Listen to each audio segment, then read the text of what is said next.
So here's a story. I love this story, man. It just killed me. I was in LA at the Orpheum.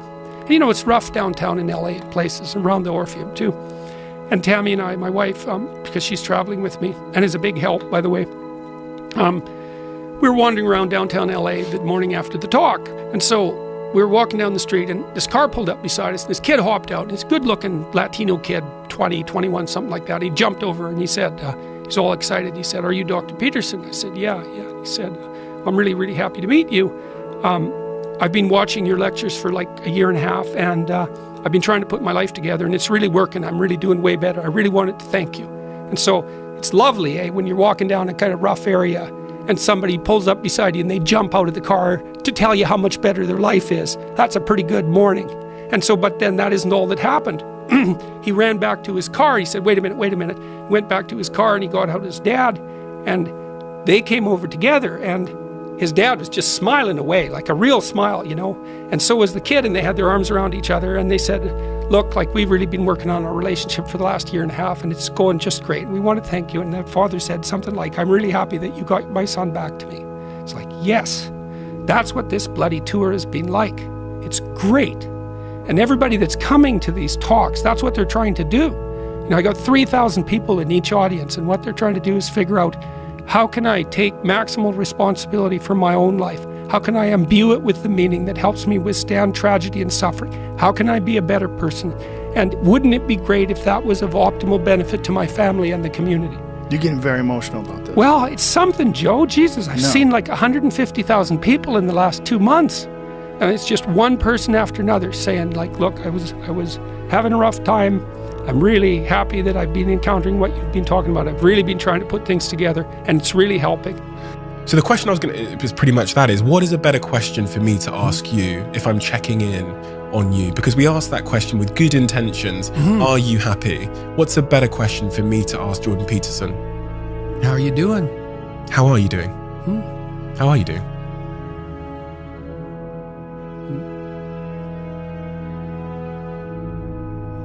Brilliantly and terribly.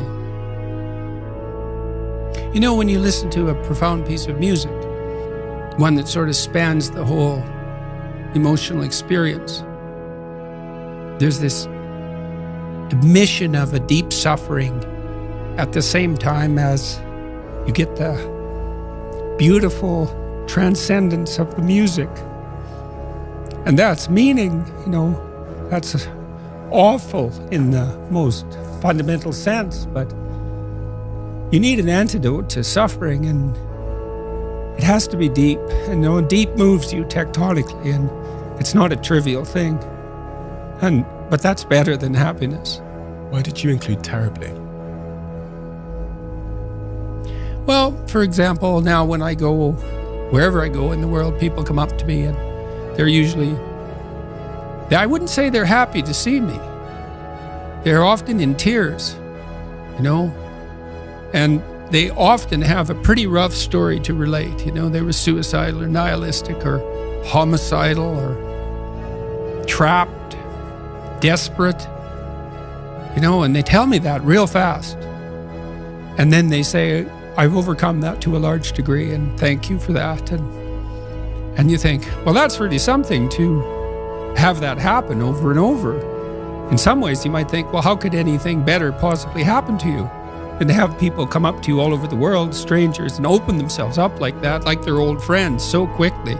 But at the same time, it's an awful thing, because you see, even in the revelation of their triumph, the initial depth of their despair.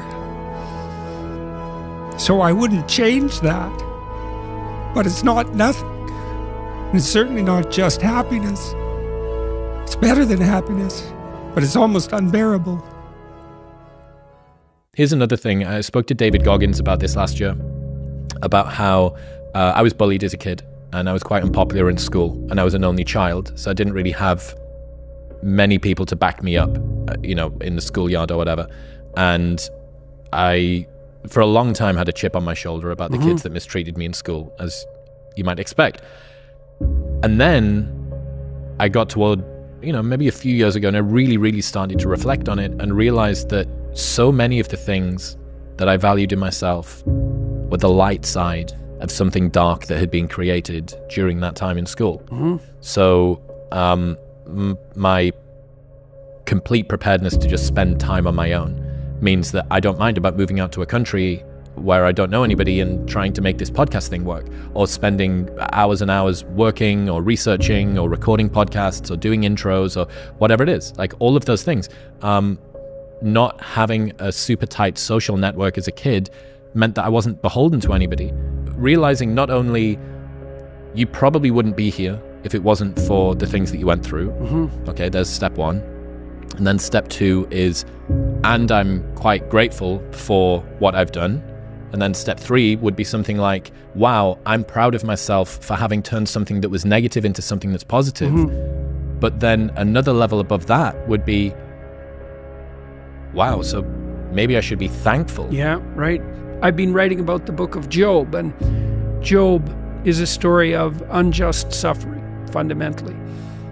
God deems Job a good man, so we have it on God's word that Job is actually a good man, and then all hell breaks loose, partly because God makes a bet with Satan, which is, a hell of a thing to do, and says, do your worst. He's not going to turn on me no matter what you do. And so Job, despite his torment, he becomes very ill, he loses everything he has, his friends, he becomes ill in a way that's disfiguring. His friends come around and laugh at him and tell him that he's a bad man, and that's why all these terrible things have been happening to him, and it's brutal. And Job refuses to lose faith in himself. He says, look, I'm not perfect, but as far as men go, I've done what I should do, and I'm not being punished in some manner that's obviously related to my sin. It's more like the random play of tragic forces in the world. I'm not going to lose faith in myself no matter what. And I'm also not going to, his wife says, shake your fist at God, curse him and die. Because things have gone so badly for Job, she thinks that's all that's left to him, and he refuses to do that. So he maintains faith regardless of what's happened to him. And that's really the moral of the story of Job, which is that you are morally obligated to maintain faith no matter what happens to you. So imagine that God and Satan conspire against you. There'll be times in your life where it feels like that's happening. And then imagine that your reaction to that is to become bitter and resentful and hostile. Well, then whatever hell you're in, merely as a consequence of the confluence of tragic events, you have opened a whole other hell underneath it. The hell of bitterness and resentment and ingratitude, and that turns into the desire for revenge very, very quickly. You think things are bad just because they're bad. You wait till you see how bad they can become if you allow yourself to be corrupted by your unjust suffering.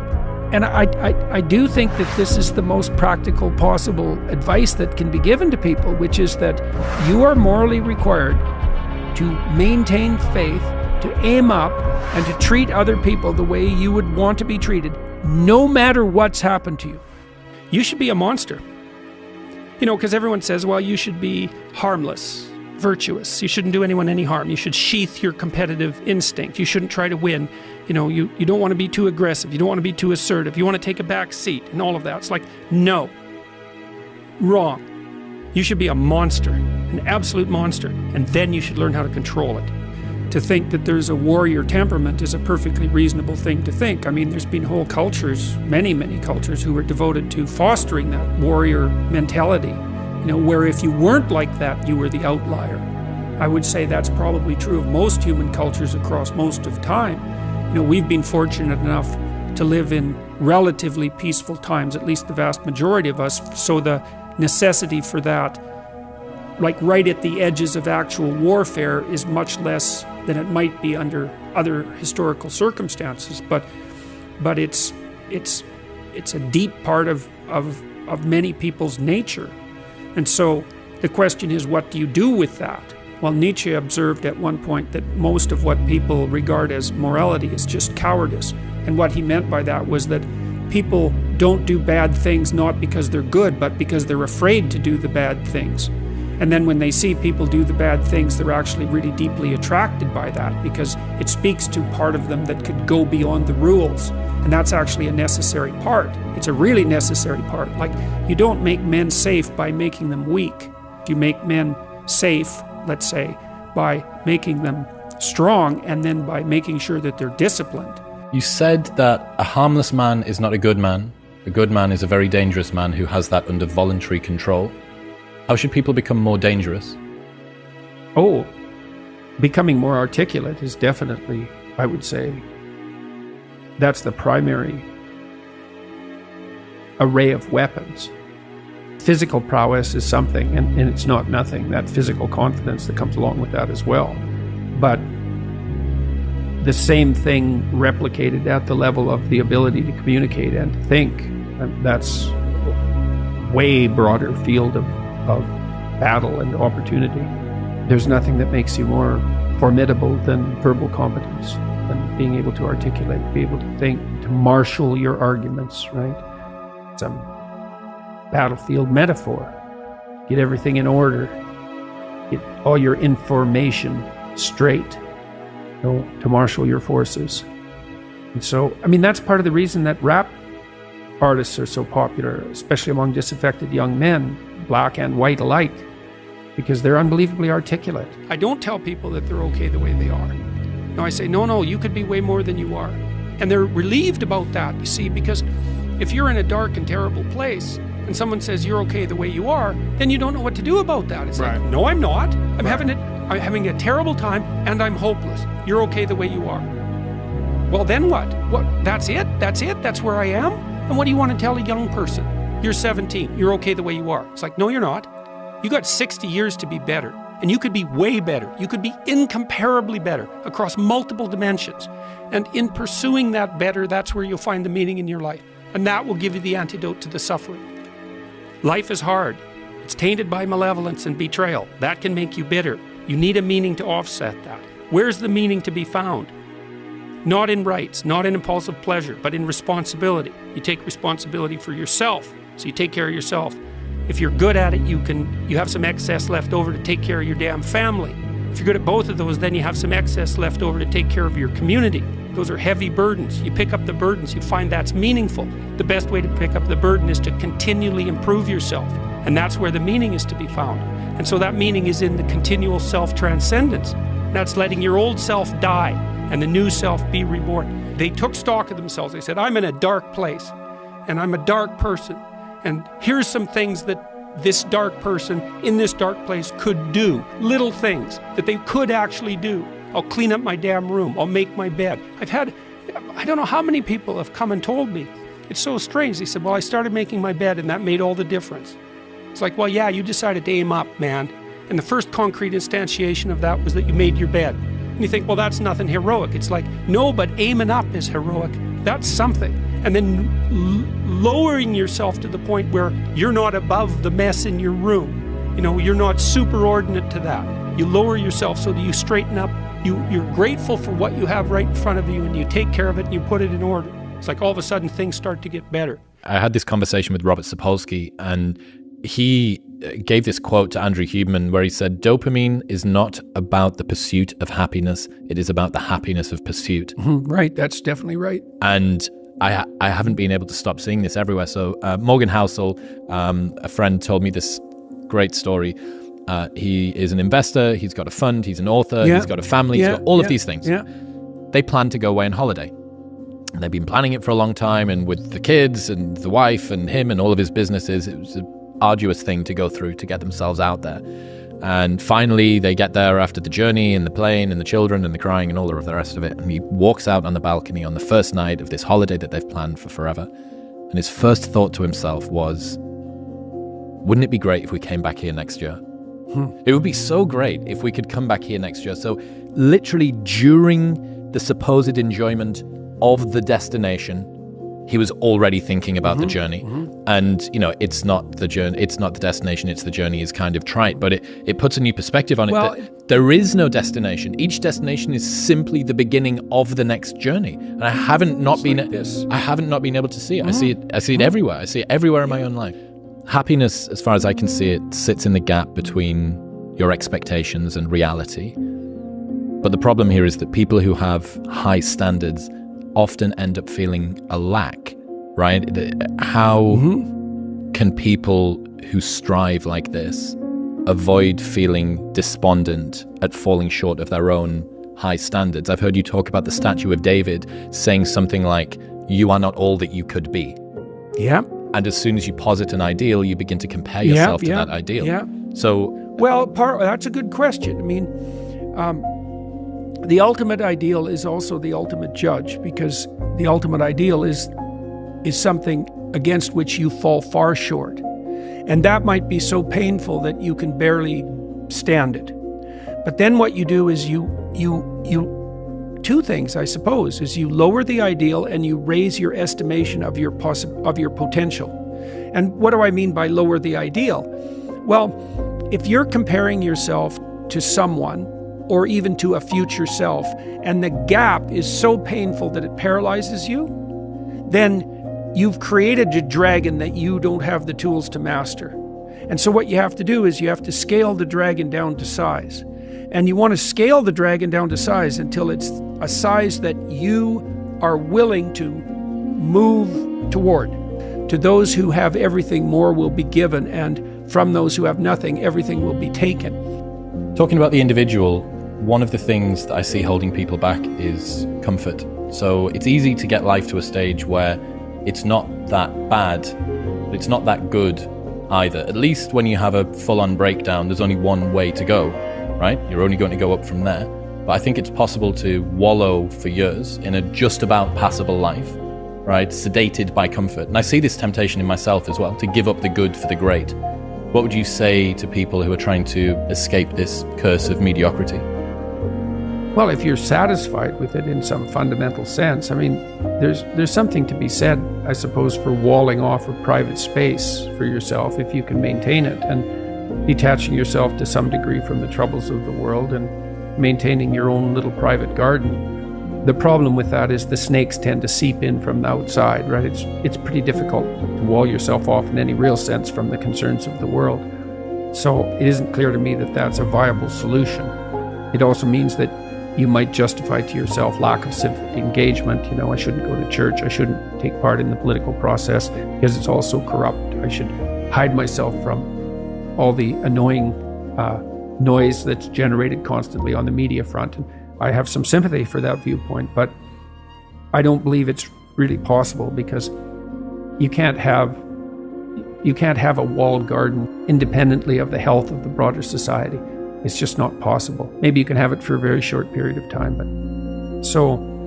but if you're comfortable with what you have and it's genuine comfort, then I think, okay, but generally it's not. I think for the most part, it's people that have become sedated. You know, they've forgotten their dreams, but they've forgotten that they've forgotten them. Pink Floyd's Comfortably Numb is about this, right? They've become comfortably numb. So during the pandemic, running a podcast, I was able to have the thing that I feel I'm good at, my artistic pursuit and outlet, that was available for me to continue. It was actually increased because I didn't have other stuff to do. And I have a friend that's a barber, and he got a job at a supermarket. Barbers shut down for a long period of time, and he got a job at a supermarket stacking shelves overnight. And I asked him, I was like, "Man, how are you finding the new job? It's a big change." He's like, "Do you know what it is? I actually don't mind the work. I don't mind the people that I work with. But man, I miss being good at something." Right. Well, dude, that hit me so hard. Right. I missed being good at something. Yeah. Well, people need the opportunity to be good at something. So then you might ask yourself, well, what's the best antidote to the discomfort of life? And you might say, well, it's comfort. And I suppose that's what you act out when you swaddle a baby. But a better antidote is something like adventure to excellence. And that's far better antidote to suffering than the mere absence of suffering. No, Dostoevsky said that every man was responsible for everything he did. And you do have an indefinite responsibility, and you do have an indefinite capacity to bear that responsibility. But that doesn't mean it can't be crushing as your responsibilities mount. and your opportunities increase, you have to delegate more and more. It's important that you do everything you can, but there's enough for everyone to do. And so you might say, well, the heroic path is one that leads to universal redemption, and that's true. And you might say, well, that's all on you. It's like, it is in a sense, but then the problem that you just described comes up. Shouldering too much burden. Well, it can crush you. It can be unsustainable. Right? You can torture yourself for not doing it well enough. And it is up to you, but it's not up to you alone. It's not up to you alone.